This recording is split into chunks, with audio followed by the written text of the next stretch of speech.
please welcome to the stage Peter Jackson, CEO of Flutter Entertainment. Do you have something for me? I do. Thank you. I thought you might want a hat. Oh, it does. America's #1 sports. I love it. Well, thank you for joining me. It's your birthday coming up. I should have gotten you a gift. That's very kind. Well, thank you for being here. Your second consecutive year here at G2E. There's a lot to discuss, as I mentioned, and I think I just really wanted to ground the conversation by reminding everybody of the perch that you occupy. Okay, now just bear with me because there's a lot to get to. #1 gaming operator in the world, US, but also as you're expanding now in Italy, Brazil, Sisal, SNI. I mean, how much more of the world is there for you to conquer? Well, look, we're obviously delighted with the position that we have here in America as the #1 sports betting and gaming business. And whilst the addressable market in America is huge, it's worth remembering that internationally the market is bigger. And so we're very pleased with the progress we've made in terms of expanding overseas. To have the #1 position, the leading position in the UK, in Italy, in Australia, a number of other markets around the world. And when we look at the opportunities, there are very significant ones ahead of us. The TAM or the addressable market internationally, we think by 2030 will be nearly $300 billion. It's considerably bigger than the opportunity in North America. But look, both of them are important for us, and we see opportunities to share sort of expertise and things between them. We think that our international business makes our US business even stronger. I just think it's quite ironic now, the name Flutter, because in British slang, it means a small wager, right? And you are anything but small at this point. And especially under your leadership, since taking over in 2018, I counted at least 8 deals that have propelled you to this state. Why is it so important for Flutter to have such a large footprint? I know you talked about it a little bit just now, but just say a little bit more about the way that you think about these deals. Yeah, our strategy is very clear. We want to be the #1 operator here in the US, and we also want to have these gold medal positions globally. Like other digital industries, we believe scale is very important, but diversification is also important in our industry specifically. And I think whilst we aspire to keep growing the business, we have to also ensure that we can keep nimble and move quickly. One of the important things that we do at Flutter is operate the business on a very federal basis. So Amy, who's here in the audience, who runs the FanDuel business, Amy has all the capabilities she needs to be able to run FanDuel without any sort of interference, but has access to sort of expertise, product and technology from across the world if she needs to draw on it. And the same is true for the other parts of the world. So I think we try and ensure that we can keep growing, but also keep moving very quickly as well. This next question is sort of in jest, but sort of not. I mean, are you here to shop, right? When you're at a convention like this, the added liquidity of the primary listing now in the US, you've talked about that on earnings calls being an acceleration for your business?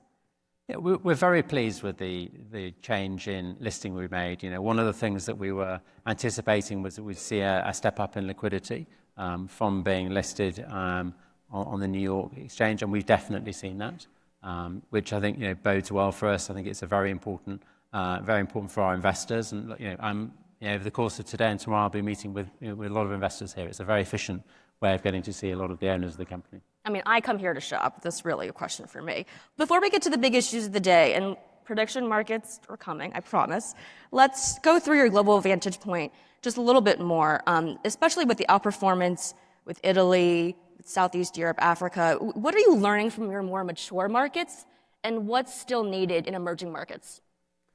We're always surprised when we make acquisitions about how much we can learn from these businesses.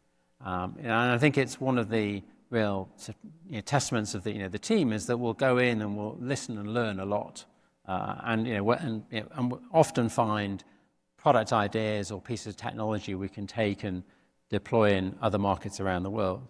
One thing that goes without saying, I think everybody in this room would recognize it, is the importance of responsible gaming, and that's something which we see in different places from a sort of maturity perspective in different markets around the world. We try and take a leading position in all the markets in which we operate. We believe it's very important to drive a sort of race to the top in that area.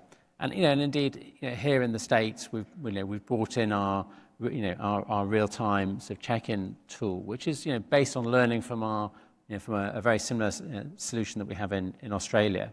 So we definitely see different challenges around responsible gaming or advertising in different markets around the world, and those are things which we can learn and draw on and bring to our bring to our different markets. I imagine that scale helps you identify the patterns to be a platform that promotes responsible gambling sustainably as well. Yeah, it's a core. It's absolutely core for us, right? So it runs through the business. It's integral to what we do. So it's something we think deeply about in all the markets in which we operate. All right, let's talk about the U.S. Let's talk about FanDuel. You have actually increased and even improved and boosted your outlook, and that's despite what we're hearing about the consumer feeling less rosy about the economy. Your peers have also said they're not seeing weakness. So share with me your thinking on where sports betting, where online gaming actually falls in the spectrum of consumer spending. Our experience operating around the world is that sports betting and online gaming is actually very defensive. So in times of consumer stress, you might find that people will sort of trade down. So instead of watching a game in a bar and spending a lot of money that way, they can watch it at home. But either way, they want to get their parlay on. They want to have that excitement of seeing whether they can guess what's going to happen in the game. And so historically, when we look at the financial crisis or other areas where consumers have been squeezed, we haven't seen any material impacts on our business. And I expect that to be very similar here in the US. We're a business here with FanDuel that's very focused on the recreational consumer base, and we'd expect that to be very similar. I imagine also the growth of the industry in general maybe outpacing even any weakness that the consumer might be seeing. Yeah, I think the core business that we have, we think is very defensive. And we've got very good tailwinds from a growth perspective. We're still in the early days of growing the industry, so I think that helps us add to the growth. But I think that the core business is very defensive in times of consumer stress. Speaking of growth, let's talk about the future, where it's going. You and the CME Group had a big deal that you announced this summer. There will be a new FanDuel Markets app powered by the CME Group, according to the CEO of CME Group, Terry Duffy, talking to my friends Joe and Tracy on Bloomberg Odd Lots. Can you explain the intent of this move, given that sports events aren't included right now? What was the origin story of this deal? Why did you pick the CME Group? Why did they pick you? Well, we obviously are reasonably familiar with this space. We operate the Betfair exchange in many markets around the world, which is a peer-to-peer platform. It has a lot of very similar characteristics to the way in which we're seeing some of this prediction market stuff unfold here in the States. And so we were obviously very thoughtful about what we're seeing in terms of where the regulations are going. And when I met with Terry and the team at CME, it was a very like-minded sort of coming together of minds, and we're very excited about the opportunities that we've got in front of us for a range of products that we can bring to the market here in the US, leveraging our expertise and clearly the capabilities of CME as well.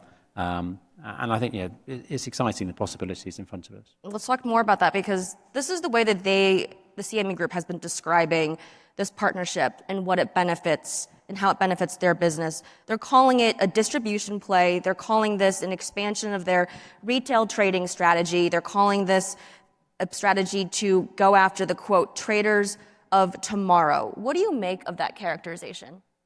I mean, I think that they're very clear about what we're trying to achieve with this. Whether it's with trading of financial products, so the leisure entertainment, or indeed other things which might be closer to home for us. We see there being very strong possibilities to bring our capabilities here to the US market, and that's something which we'll make available for consumers soon. For CME, they do want to get closer to the retail consumers, and we've got a terrific brand and lots of lots of customers in the market. So I think it's a very exciting opportunity for us both. Before we got on stage this morning, there was some news that was made. ICE investing $2 billion into Polymarket, while it's still really not operational here in the US. What was going through your head as you saw the headline? Well, there's a lot of news flow in this space at the moment, and I'm pretty sanguine about it actually. I think that when I look at all the sort of outcomes that are possible, I think we're very well placed actually, irrespective of which path we end up following. So and that's because of the capabilities that we have. It's the relationships that we form, the partnerships, and the brand and distribution that we have here in the States. So yeah, I'm excited about it, and I can see why other people are wanting to get into the market. I mean, they're not the only ones. Obviously, Robinhood and Kalshi. I'm also curious, when you saw that Kalshi introduced a builder combo feature, which is very much like same-game parlay, do you view that as a loophole to sports betting? Okay, we should say that actually building same-game parlay products are not easy. Yep. There are lots of my competitors in this room or in this building today, and they're spending hundreds of millions of dollars trying to catch up with us, and we're powering ahead, right? Because we're not standing still. So building these same-game parlays, the same-game parlay plus products is not easy, right? And solving the positive and negative correlated pricing associated with them is complex, and I think it's very difficult to deploy that through a prediction market. We'll get some clarity around where the regulators stand on this stuff, but the My Combo stuff looks very suspiciously like sports betting to me. Suspicious. Got it. So with the 20 years plus of experience that you all have with Betfair Exchange, how do you think that will help inform your strategy going forward with more peer-to-peer products? We obviously we operate this the Betfair Exchange product in the UK, and it definitely appeals to a subset of consumers. But it's worth recognizing that there are some challenges with it. You can't offer generosity through the Betfair Exchange. It's very difficult to actually technically do that on these platforms, and that's because you're sat in the middle. You're not the principal, and so it's the principal that needs to effectively offer the generosity. So that's one challenge. And consumers love generosity. They're in it for the entertainment and the excitement, and I think it's worth recognizing that. But the other thing as well is that it is very difficult to find liquidity in all of the different permutations and combinations that you see in the parlay product. And if I look at the work that we're doing with Your Way, which is a product which people will see here for FanDuel, we've got an equivalent product in the UK as well. We're getting to the point now where we have effectively a limitless assortment of products available for consumers to choose from, and it's very difficult to come anywhere close to that in a place where you have to deploy capital behind each and every point in that sort of matrix. It's very difficult to do. Philosophically, I'm curious how you're viewing this moment where you're seeing this convergence of this new category overlap. What does all of this say about the way that people view money these days? There's a clue in how we describe ourselves, right? We call ourselves Flutter Entertainment, and ultimately that's what we bring to life for our consumers around the world. And I think that it's worth us remembering that that's our lens on it. That's how we're thinking about how we go to market. So whether that's with the Paddy Power brand, which is sort of iconic in its irrelevance and sort of humor that it brings to its advertising. The same is true with Sportsbet as well. In Australia, and we have different brand positionings, but ultimately it's about bringing entertainment for life. And I think that that's what we strive to do. There are different product categories that we can apply that to. So our online casino business, the novelty bets that we'll do in many markets around the world. So I think it's that's the way that we think about it. And when you look at it on that basis, I think there are some quite compelling places that we can take our brand to. But sort of on the other side of what the CME Group is saying that you're bringing to the table, do you see this type of product bringing in a fundamentally different kind of consumer into a category that you all haven't seen yet? Well, I spend time, looking at what our customers are saying, right? And for those of us who delve into Reddit and some of the other forums, you can see how what our consumers are sort of saying and thinking. And people are trying to sort of figure out how they can get an edge and how they can get ahead, and that's part of the game for them. And whether you apply that to sports or some of the other sort of leisure style products or the financial markets, you can see that there's a very strong overlap between these things. Talking more about the way that you see growth and where it's coming from, a big part of it is really from media and media partnerships. I wonder, does that look like it's a strategy that costs a little bit less than your current kind of customer acquisition costs, especially on the heels of your expanded partnership with Amazon Prime Video, adding the integration natively into a broadcast?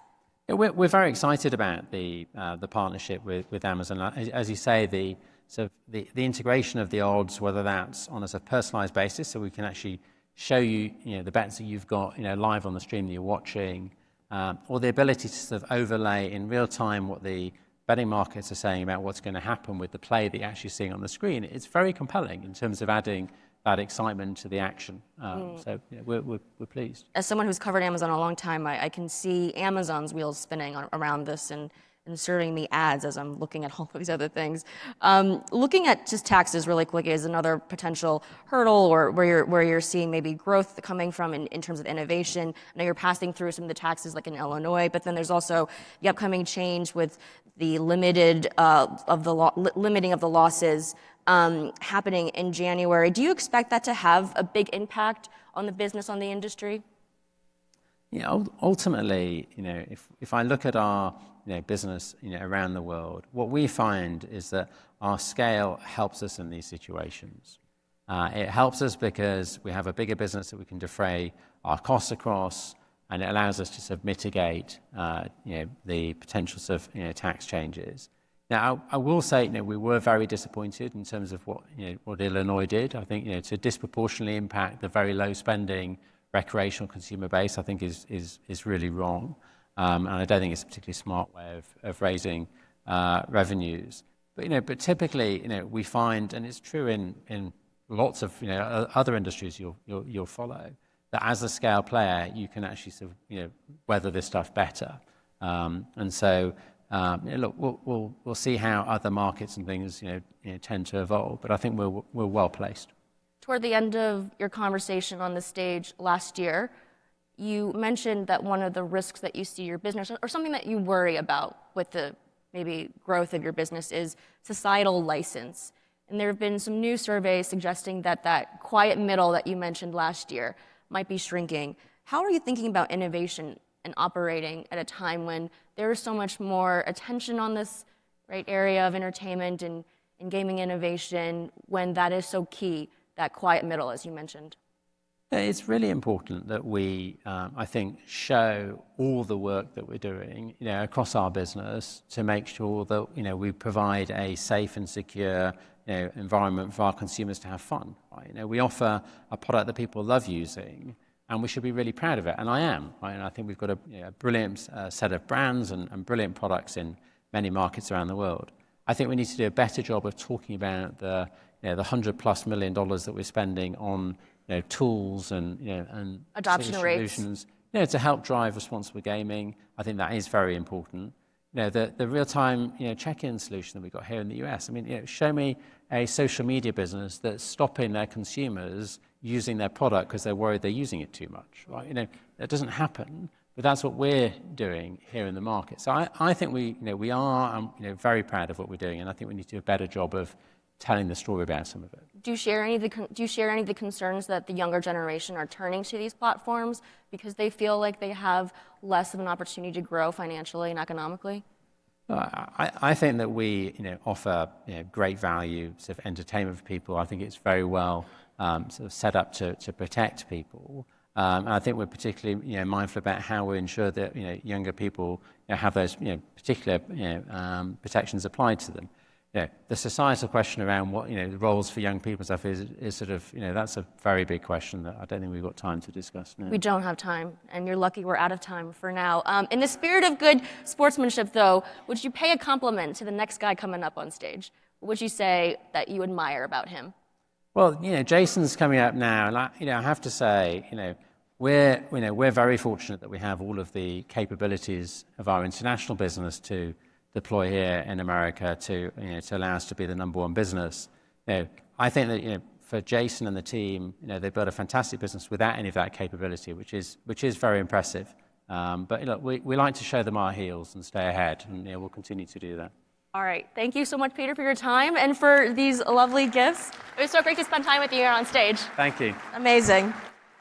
Please join me in welcoming to the stage Jason Robbins, the co-founder and CEO of DraftKings. Hi. How are you doing? How are you? I'm good. How are you? Good. Thank you for joining all of us here and me here on stage. What did you think of what Peter just said about you? I actually couldn't hear it. What did he say? Oh, he said he likes that you can see his heels and that your perspective on the business is that you see their heels. I don't really know what that means. All right. Well, you But are. thank you, Peter. Let's start with you and the company. This has been a big year. You have a lot to celebrate. A lot to celebrate. Thank you. Let's start off with the third straight year now, ranked number 1 and number 2 by EKG for DraftKings Casino and Golden Nugget online gaming apps. You're coming off a record quarter of revenue, EBITDA, net income up nearly 150%. What do you credit the success to? What maybe bold, smart decisions have you made in the past year that have gotten you to this stage? Well, I don't think it's necessarily even really the past year. I mean, it's been many years, I think, that have gone into it. A few years ago, we lost $1 billion, and I remember at the time, the knock on us was we're never going to make money. And last year we had our first ever adjusted EBITDA positive year. This year we're going to make significant cash flow and really are inflecting on the profitability front. So I think a lot of it was just really disciplined focus on unit economics and understanding, how we were deploying capital, what types of, returns we could expect over what periods of time, what we needed to invest in the product and in the customer experience in order to, be able to be the best in class, and really appreciative of that recognition. And that was over a course of many, many years. And it wasn't me. I mean, it was the whole team, really. I went deep into your LinkedIn. This is like the professional version of Instagram LinkedIn. stalking. Yeah, you've been very reflective lately. I mean, 13 years. I don't want to wait too long to give you sort of like lifetime achievement award things. I feel like those things come way too late in life. So I want to keep on this theme of reflection. How has the company changed over the past 13 years? How has the culture changed? How have you changed? Well, I think certainly the company has changed a lot, but one of the real, I think, strengths that we've had is our culture has not changed that much. Certainly it's evolved, as we've gotten regulated, there's a compliance culture, all that gets added, but the foundational piece, the entrepreneurial culture, the very analytic and data-driven approach, the fierce competitive nature of the people that we have, those things all have been consistent since day one. And I think really maintaining that, both my founders are still there, co-founders are still there. I think maintaining that entrepreneurial spirit and that culture of, let's go, and yes, we have to be smart, we have to take calculated risks, but let's be bold. I think that's something that really has driven the company since day one and hasn't changed. And I think that's a huge part of what's gotten us to where we are now and a huge part of where we're going forward. Yeah, you are the story of in the garage, in the kitchen, to all the listings, and on that note too, just as we're looking kind of backwards a little bit, if you were to place all of the innovations that have come before and that are coming later on a timeline, where would you say we are in the life cycle of the sports betting industry? Just to tell you, in 2021 you said we're still early on, so I don't think you can say you're still early on anymore, but are you still early on? I think we are, yeah. I mean, listen, in the US at least, obviously sports betting has been around online, in Europe and other places for longer, but in the US, the first state to ever offer online sports betting outside of Nevada and New Jersey was in 2018. That was only 7 years ago.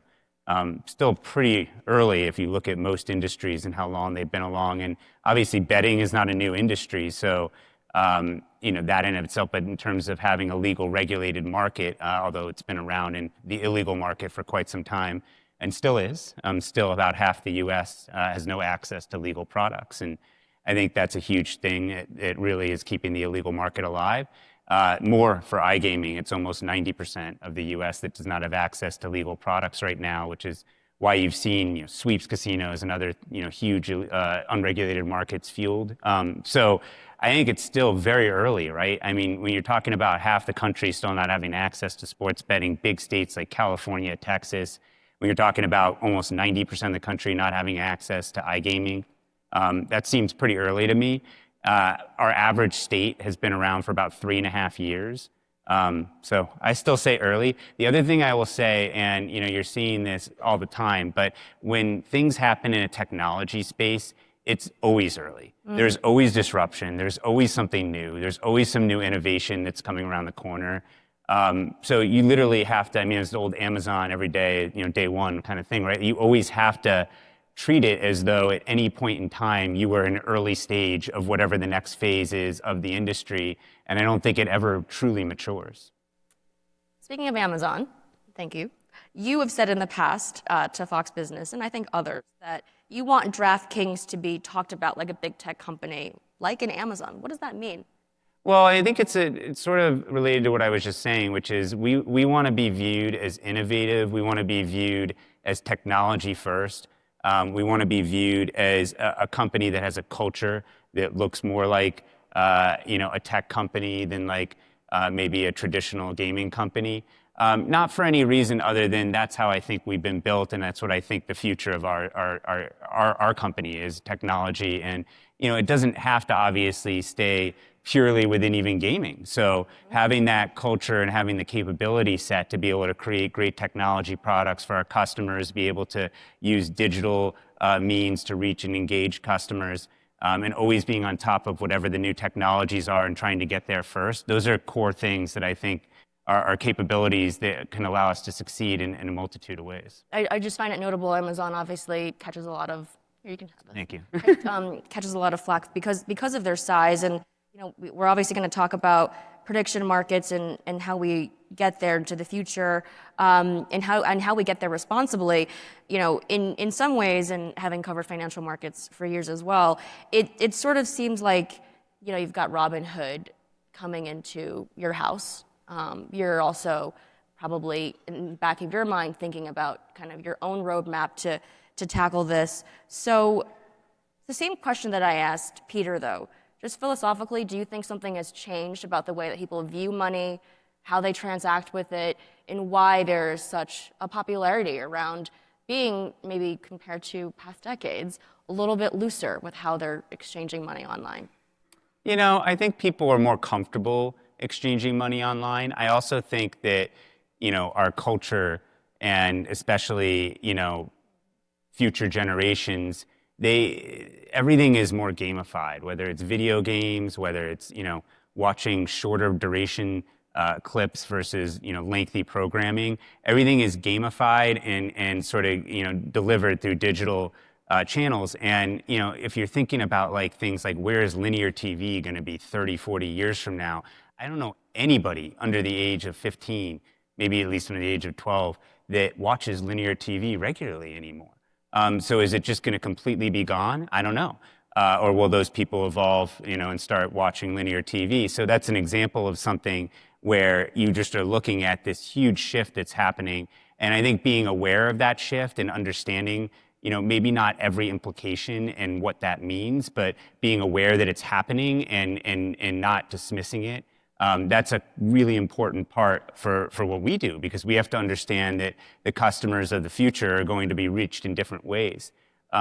So it's a fascinating time, I think, and there's never anything, for me that stays the same. And back to your question, can you look and say exchange of money is different, or is it more just people are more comfortable, doing a multitude of different things online, more comfortable doing a multitude of different interactive things online versus what they were 10, 20 years ago. I mean, the risk tolerance has just really, I feel like, dropped here. And again, same question that I asked Peter as well, just so I want to get your take on it. Is there a market that the prediction markets reach, maybe a consumer profile, that you currently don't have in-house in your apps? Well, here's the way I would describe it. I think that with anything that's novel and new, there's going to be people that want to try it. And I think that in a market, in a state that has legal sports betting, it is apples and oranges. I mean, the quality of the product and what it's able to deliver for the consumer relative to the prediction markets product is so much stronger. So really, I look at it as a geographic answer to your question. What prediction markets allow companies to access are customers in the roughly half of the U.S. that does not have a legal sports betting product right now. And there are other things too that are in prediction markets, crypto, other sorts of predictive markets. But right now the biggest volume is coming from sports, so that's naturally the focus. And even still, I look at it and say, well, the biggest volume is coming from sports, but where is it coming from? It's coming from California, it's coming from Texas, it's coming from places that don't have a state-regulated sports betting market. And I just don't see a world where, even if it's able to sort of address those geographies, where in a state that has both, it's not just clear to the customer that the legal state-regulated sports betting product is just a vastly superior experience. Well, the NFL season is estimated to bring in $30 billion in wagers. The AG has put that out earlier this year. What share of that do you want? Are you worried now with these new products that they will be taking share away from you, from FanDuel? I'm not trying to be dismissive at all, but it's similar to what I said a moment ago. I don't really see that. I don't. I think that the products will certainly improve, but the nature, and it's complicated, and I get on the surface, it's hard for people to understand, but the nature of the way they're designed, where you have liquidity pools that you create, and then there's market makers that provide liquidity to that, it's not the same as going to a sports book like what we or our legal state-regulated competitors offer, where you go and you say, I just want to bet on this or this or this, and I want to combine this, this, and this into a parlay, and you're done. Because it's a different setup. You're having liquidity pools of market makers. So the variety of things that you can offer, and also the extent to how you can control who's on the other side of the trade are completely different. And you have to look no further than the UK to see that. Betfair, this is not a new thing, by the way. Exchanges, chatting with a friend this morning, he's like, I don't know why everybody's acting like it's new. They've been around for decades. Betfair in the UK, which Peter's company owns, is a single-digit percentage of their sportsbook revenue. So that gives you a sense of where the products coexist, what type of share that's going to take. So I just don't see a world where people are going to prefer that, unless you're somebody that's maybe been limited and can't get action, but that's a different thing. But of course, like I mentioned, there is still a lot of the US that you can't access our product, and I think in those places there will be a market for it. And just on this sort of worldview, do you feel that anything should be productized in a way that someone could bet on the outcome? That's not up for me. I mean, listen, there's a federal regulator, CFTC, that is in charge of deciding what they think is permissible and not. We're just here to try to understand what the rules of the road are and participate within them. But I do think as this moves forward, having more of that type of clarity would be helpful. Which statement do you agree more strongly with? A, the prediction markets are another form of gambling, get them licensed, we should all be doing it. Or B, they should be shut down. I'm going to pass on that question. What's it like being the first mover? Can you reflect on your own journey, overcoming your own regulatory obstacles, and especially at this moment today, how you're viewing any similarities between the dawn of DraftKings and what we're seeing now? Well, I think being an early mover is important. Being first mover, maybe not. We were first in New Jersey, and at the time, we didn't have as good a product as FanDuel, and they took us. Now, we have since got our product up, and I think we have the best product in the market right now. But it shows that best product wins. And, that's always been our core thing. We've been saying that really, since we were private, certainly since we've been public, our very consistent message has been customer product, customer product. If you focus there and do the best there, then you will win. And that is just true of digital spaces. The switching costs in digital spaces are relatively low. There's no geographic constraint in the gaming industry digitally the way there is here. You can only build a casino here, here, here. People can very quickly try different apps. And so, and there's huge network effects. So it just becomes very clear where product superiority exists and where it doesn't. And that's where people gravitate. And we've been saying that for years, and I continue to believe that today. So what are you doing specifically to improve your tech stack, the UX? We did a number of things this year. One of our more popular features is we introduced something called Ghost Leg, where if you have one leg of your parlay that misses, it like a ghost disappears, and you have the parlay bet as though you did it without that leg. Customers are loving that. That's been a huge success for us. We introduced a product called Stacks, which basically helps create narrative-driven suggestions for ways people can create parlays. Live betting has been a huge focus area for us. We've done a number of acquisitions in that space, tuck-in acquisitions over the last year. Really, I think, have by far the best live betting product in the market right now. So lots of stuff there. On the iGaming side, we recently, released some new games through our studio, seeing some real success there. We actually launched a daily rewards program not too long ago, which was something we needed. So, the thing is, the market, and this sort of saying before, is constantly evolving. There's always something new. Some of it is product features ideas. Some of it is technology. Everybody's talking about prediction markets. If this had been 3 months ago, you would have been asking me about AI nonstop and how that's influencing, and maybe you will ask about that. It's been intentional that I have not. Go ahead. But that's sort of how it goes, right? It's like there's in the moment something, and maybe people stop talking about it, but it just shows there's always something. There's always something new. Media partnerships. I mean, another one that I asked Peter, and I want to get your take because it's really driving engagement, it's driving viewership. The leagues love it as well. You recently announced a new deal with NBC Universal. When you look at sort of the data that you have and more the kind of product innovation on the integration side of things, like where does it end, right? Because it's already being talked about by the hosts during the game, for the game, like, you know what I mean? I mean, like the native advertising aspect of this is like fascinating to me. So where else do you see growth with media partnerships specifically? Well, I think there's a few things I'd point to. First, just the whole concept behind it. It's not just advertising, it's also really engagement. And I say that in the sense of the media companies and the leagues understand that a significant chunk of their audience, not everybody, but a significant chunk of their audience are betting, are playing fantasy sports, are doing those things, and they find it engaging to see those elements woven into their experience of the sport. And so I think it's a win-win in the best way for everybody. Everybody benefits from it, which is why it's been such a successful endeavor, meaning us, the media companies, the leagues, all see benefit from it, and ultimately it's great for the customer. So that's, I think, a perfect recipe. That's what you want.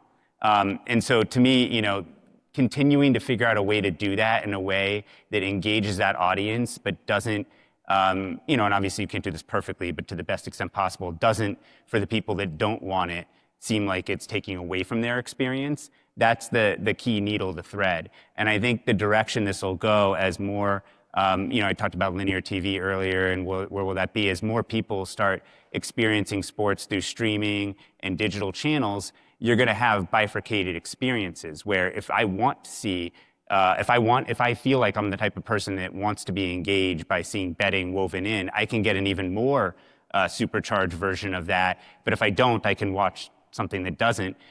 No different than there's streams in different languages now and things like that.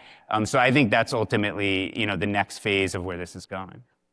There's a Spider-Man quote, you probably know, responsibility, like a scale, blah, blah, blah. But I do want to ask it from this perspective because with the attention, there's now, with the scrutiny, calls from very small corners of the internet and others where people are saying, should we make sports betting illegal again? Is that a fear that you share? How worried are you about that at all? Well, I don't think that that's likely to happen.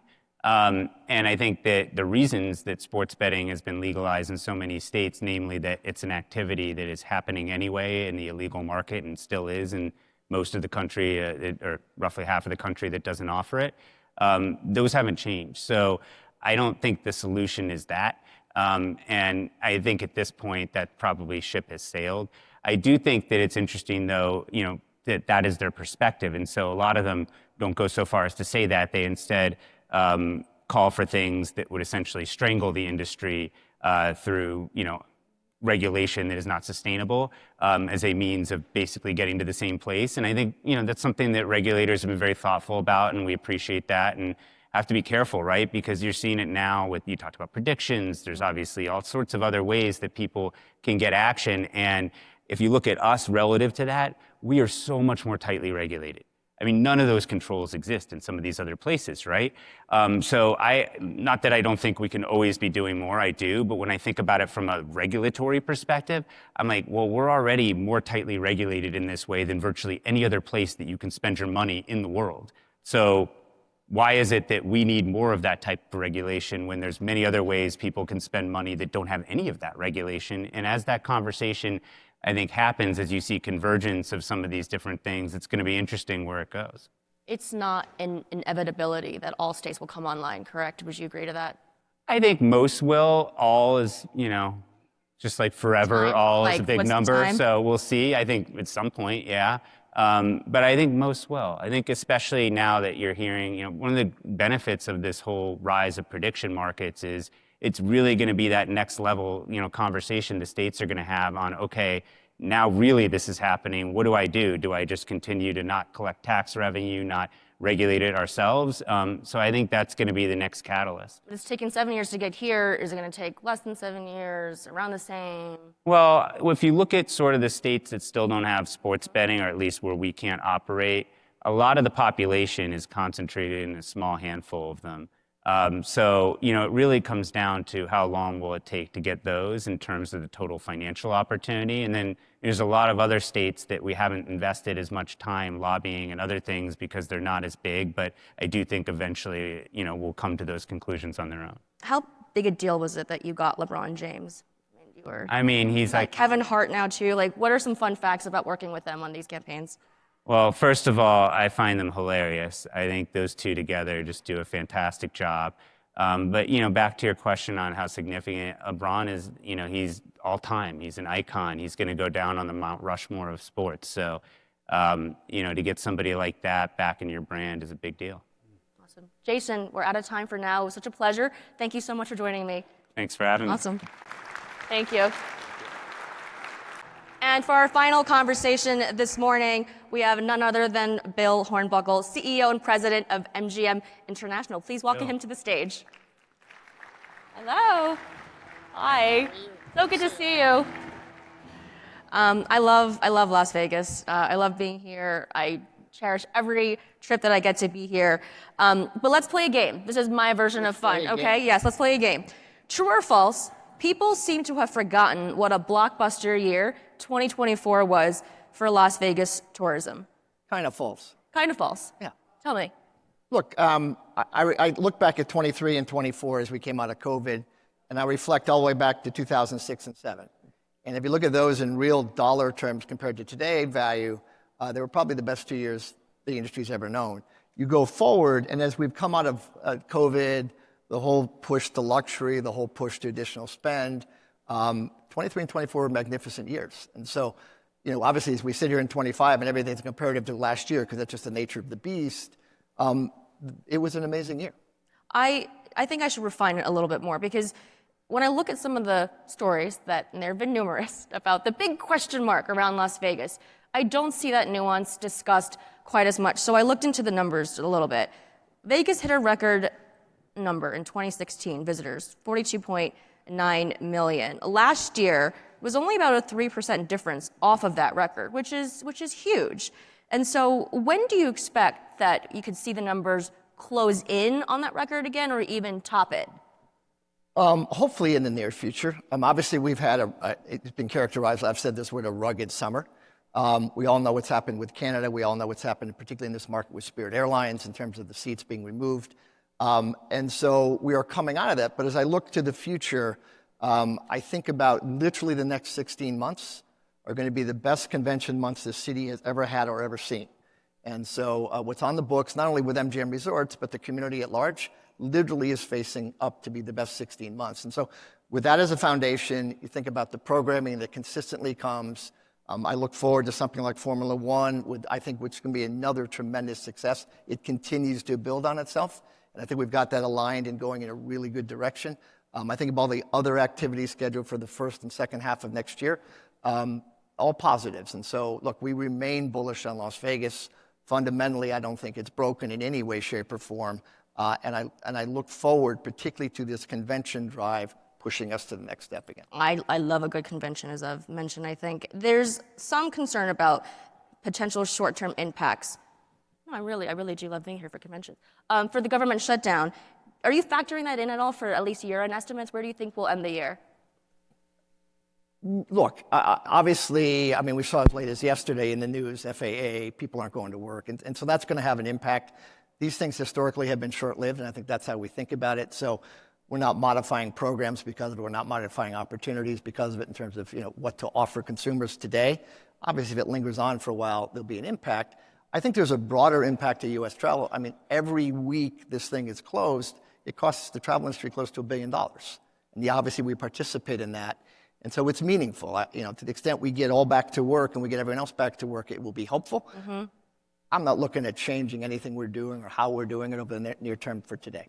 So you started wearing this new hat in February. You're selected as the national chair of the U.S. Travel Association, which... Great timing, huh? What? You're very. I mean, congratulations. So from both your vantage points then, unpack for me the complexities here, because I'm trying to go beyond the headlines of a lot of the comparisons that Las Vegas is a leading indicator of where the U.S. economy is going. Are the comparisons accurate?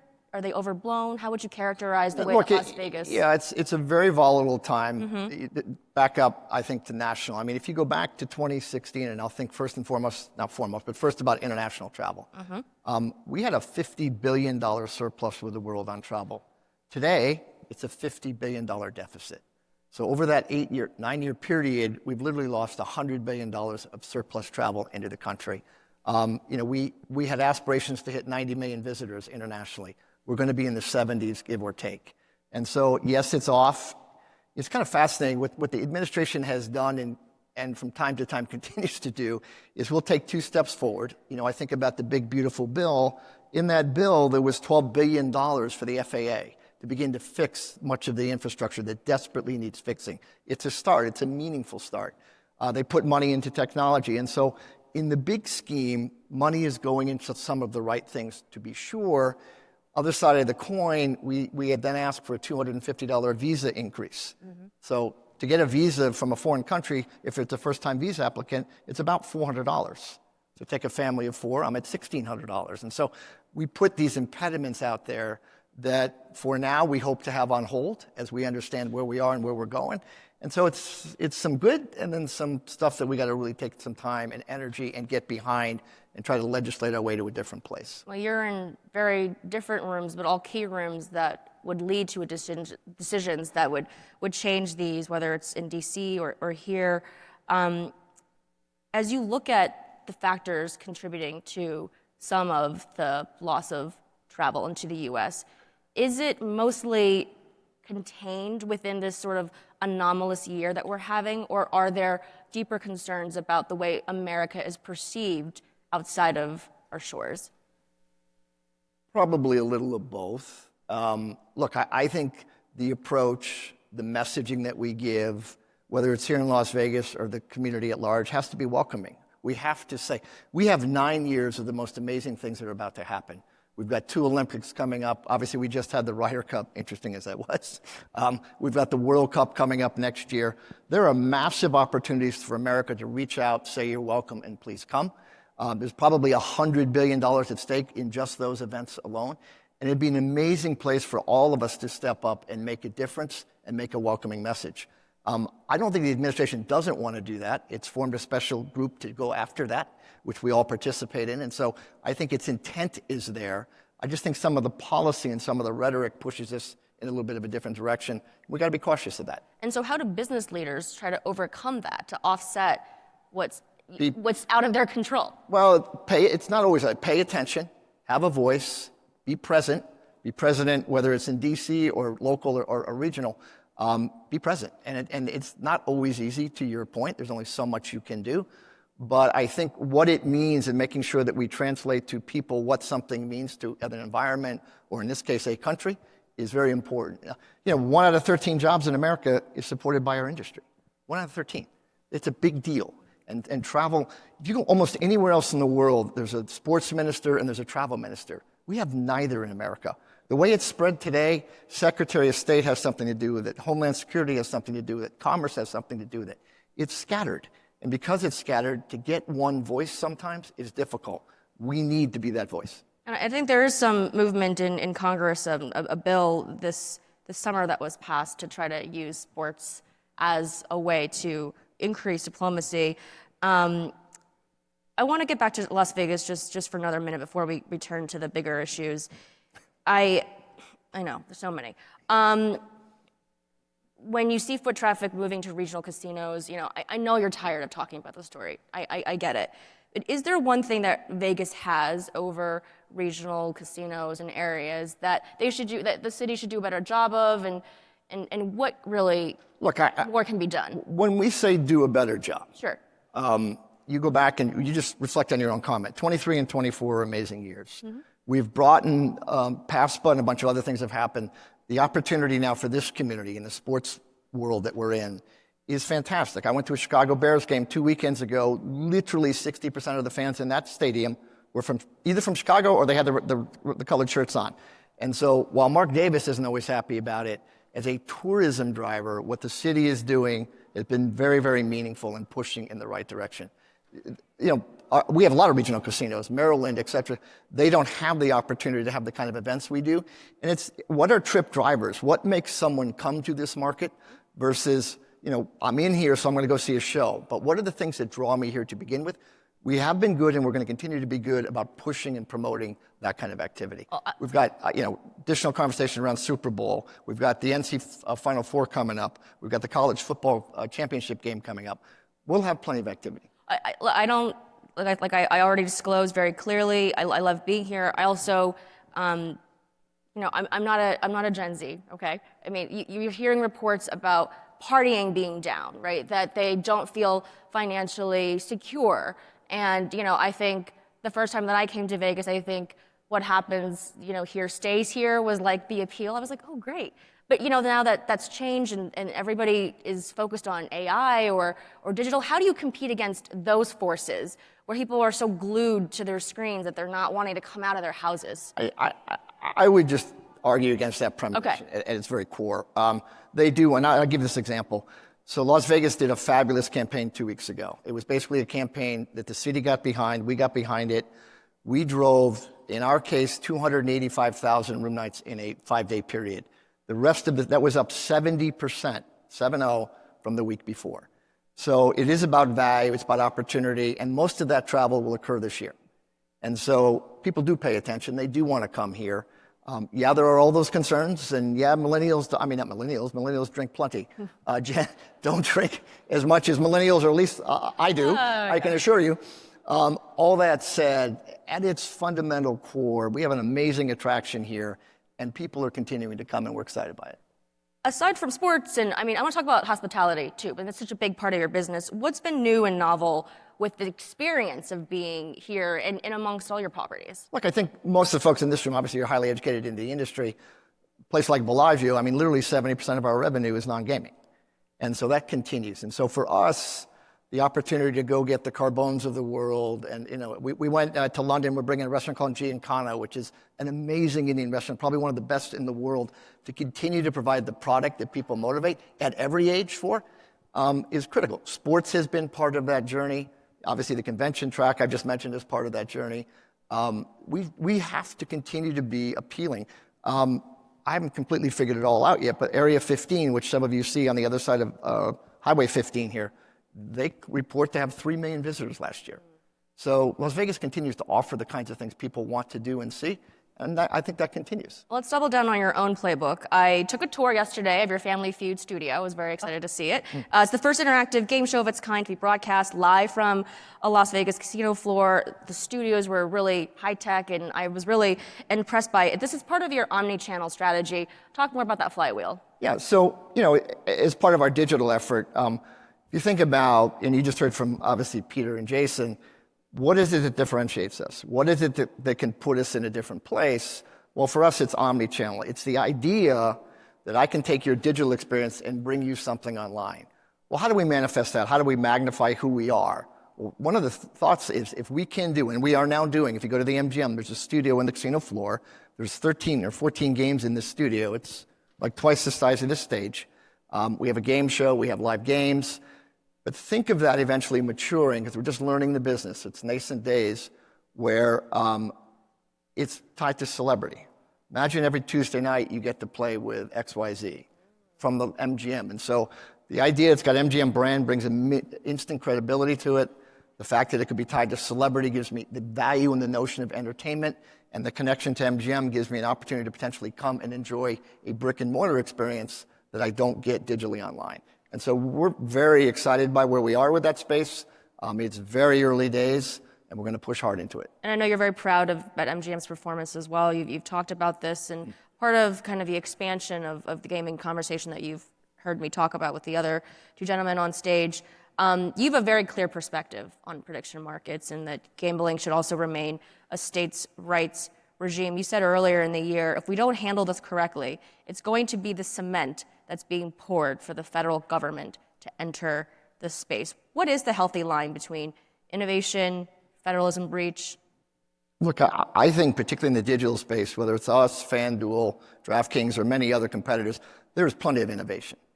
The idea that you could put a product in a marketplace that now, particularly as late as last week with Michigan, we've been told to stand down, clearly. You can get a product in a marketplace that's unregulated in the context of gaming, not context of trades, not taxed, is competitively a major disadvantage for us. And so when we have gaming regulators in 3 states now telling us, don't do that, we have no choice but to take a position. Are we following it? Would we be a fast follower if for some reason it were to break through? Absolutely. But it does invite, go back to the earlier comment, good homework, by the way, it does invite the notion that the federal government will step into our space. And that is something this industry has historically and categorically said thank you, but no thank you for decades. But right now, with the activity, what's going through your head as you're seeing all of this develop with this period that we're in? Look, and you heard it, I think, starting with Betfair, obviously Peter has 20 years of experience on this. Even in that marketplace where it's mature, it's a single-digit market share game. The products aren't anywhere near as robust as what we all offer. And so until that matures to that point, if it's allowed to mature to that point, it kind of is what it is. Look, it's interesting. It's fascinating in many respects. That being said, it's something that we all need to take a very close watch on and really understand what's going on. Look, it's going to make its way through its court. I think there are 11 or 12 cases. There's 7 states with attorney generals that are after this thing. We'll see where this all pans out. One other issue facing the industry with respect to kind of regulation and policy are the new taxes that are coming in. Do you think that will impact some of the higher volume players, the professional poker players? Oh, you're talking about the 90, yes, 100, the 100%? Yeah. Yeah, I think particularly the professional poker players and people who, quote, really pay attention, I think there's going to be an impact. Look, we're doing everything we can through appropriations and other measures and means to try to get that pushed and get back to where it was. I don't think the intended consequence of that was more meaningful than I think people anticipated. So we have a lot of lobbying efforts around trying to push that back to where it was. And so just to be more specific too, what specifically are you worried about? And is it where it just changes. If you're a professional poker player and you know the odds of the game, that is a differentiator that makes it not as profitable. You think they'll change their own behavior and habits and patterns? I think we have to play this out first before that happens. And what are you considering sort of internally, right? Is there a way that you're trying to navigate potential outcomes of the efforts that you have to either, I don't know, create different kinds of innovation to entice people to come back? Are there things on this subject or just in general? On this subject with taxes? Yes, but no. I'm not going to go Okay. there. Well, and I also say this because you've given a history of adapting to a lot of these regulatory shocks. That's also, I'm trying to draw from your past experience of navigating some of these periods. Is it just patience and grit? Yeah, and look, I think, again, I mentioned it earlier on some of the broader subjects. It's the same thing with this. Let's make sure that legislators know exactly, members of Congress, what this does and what it doesn't do, what it means and how it impacts our industry. It's just, just the way it's set up, it's just wrong. I mean, you're taxing something that there's no gain on at the end of the day. We have to wait and see. Yes. We have to wait and see. Yeah. I have intentionally only designed one question around AI for this entire hour. I think there's a lot. Thank you for that. Yes, I mean, there's just other things obviously going on with your industry, but I just want to know where it might most meaningfully change the guest experience, whether it's forecasting demand or even optimizing your own operations. How are you seeing that already play out? We see it through whether it's a bot or a call center on the front end of our customer experience. And so we've deployed energy, effort, beginning to deploy product into, if I call down to talk to a concierge and I want to do this, I need a pillow, all of that. If I call a call center, we've gone from almost 400 call center agents to 90. Wow. Because the ability of it to track what someone wants and satisfy, only 20% of people who call our call centers want a reservation. The other 80 have a question or something else. And so it's become very productive in the context of solving people's issues. Look, at some point, we'd love to get it where, and you're still always going to need human interaction, but at some point where it drops down and it says, okay, thank you for those recommendations for my girls' weekend, now book it. That's the part we're working to get to the next tier on. That's complicated because you have all these, I want a ticket to this event, I want a room here, I want a restaurant reservation there, I want to go to the spa here. All that said, that's where this is going, and that's where we're focusing our efforts. It's reducing that friction and really preloading a lot of their desires, like let's say if they had come back before. I want to end on a topic you already talked about, but as a forward-looking, future-looking question for you, in terms of the mega decade of sports and how the U.S. might be ready for it, but also what it means for the gaming industry. What do you expect to see there? Look, I think both the Olympics in LA of note. I think there'll be a lot of ancillary trips in and around the region, and particularly here. So I think we're excited by what that potentially could bring. Salt Lake will be a little different. That's the Winter Olympics at the other end of this thing. I think World Cup next year is the same format. We're unfortunately not one of the host cities because of the size of the pitch. But there will be, and there are already, activity cases around groups and people coming to visit Las Vegas as part of some West Coast journey as they come through America. And in your lifetime, what's been the best bet that you've ever made? Best bet in the country? Be professional or personal in your life. Was it a bet on yourself, a bet on a particular event or incident? No, there's a bet on. There's two people in my team that I'm betting on heavily. I'm guiding them through hopefully a place that's a journey and ultimately get someplace that's meaningful. And so far, after several years, because this is not an overnight sensation, we're on track and on target. I'm excited by that. And so betting on people that I think will make a difference. I love that. Bill, thank you so much for joining us, for being here. Thank you all. Have a great G2E, everyone. Thanks so much. Bye. Thank you.